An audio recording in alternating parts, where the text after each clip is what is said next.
Water जो इतना most common है, इसी का बिहेवियर एबनॉर्मल है, थारोवली एबनॉर्मल नहीं है। 0 डिग्री सेल्सियस से लेकर 4 डिग्री सेल्सियस तक एबनॉर्मल है। लेकिन पहले नॉर्मल बिहेवियर तो समझ लें। नॉर्मल अगर हम कोई लिक्विड लें और उसको किसी भगोने में या कटोरे में रख के गर्म करें तो होगा क्या? गर्म करने पर, हीटिंग करने पर उसमें एक्सपेंशन होगा, वॉल्यूम बढ़ेगा।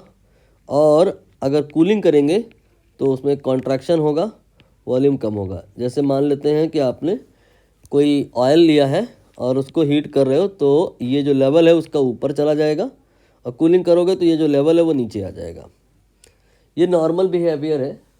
वाटर का बिहेवियर मैंने कहा जो इतना कॉमन है उसी का एबनॉर्मल है। एबनॉर्मल वर्ड किताबों में नहीं मेंशन रहता है, इसको एनामलस बोलते हैं। नाम में क्या रखा है बस इतना समझो, अपोजिट होता है। लेकिन थारोवली बिहेवियर वाटर का अपोजिट नहीं है, बस 0 से 4 के बीच में है।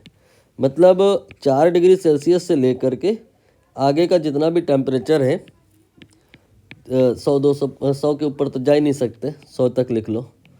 तो क्या होता है यहाँ पे कि यही होता है जो सबके साथ होता है। हीटिंग में एक्सपेंशन होता है और कूलिंग में कॉन्ट्रैक्शन होता है।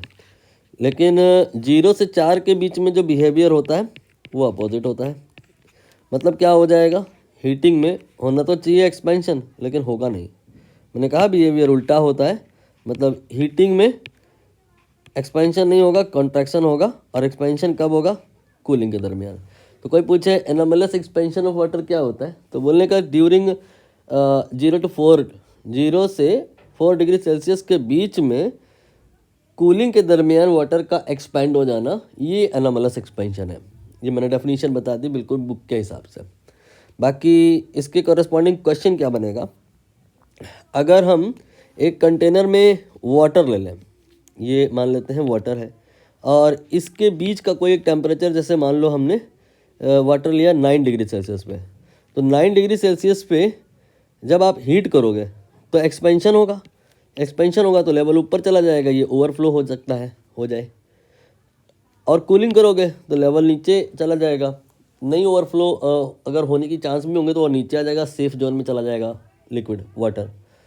बट अगर ये जो वाटर है ये 4 डिग्री सेल्सियस पे ही रखा है तब दिक्कत है।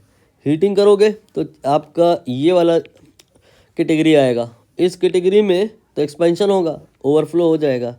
कूलिंग करने पे अगर नॉर्मली सोचें तो लेवल नीचे आना चाहिए, लेकिन नहीं आएगा। यहाँ कूलिंग करने पे भी एक्सपेंशन होगा। तो 4 डिग्री सेल्सियस पे अगर पानी लिए हो और आप उसे हीट करो और चाहे उसे कूल करो, प्रत्येक परिस्थिति में इसका पानी जो है ना वो ओवरफ्लो ही करेगा। 4 डिग्री सेल्सियस पे जो वाटर होता है ना वो कॉम्पैक्ट होता है, वो सुपर डेंस होता है। इसके बाद और इसके नीचे, इसके पहले इसके बाद में 4 से टेम्परेचर कम करो चाहे ज़्यादा करो, वाटर में एक्सपेंशन ही होता है। उसके मॉलिक्यूल दूर दूर जाते हैं, ओवरफ्लो हो जाएगा। तो यहाँ देखिए लिखा है वाटर विल ओवरफ्लो कूलिंग पे, वाटर विल ओवरफ्लो हीटिंग पे। दोनों ही सी है, बोथ 1 and 2 आर करेक्ट। ये यहाँ पर सही मान लिया जाएगा, सी ऑप्शन।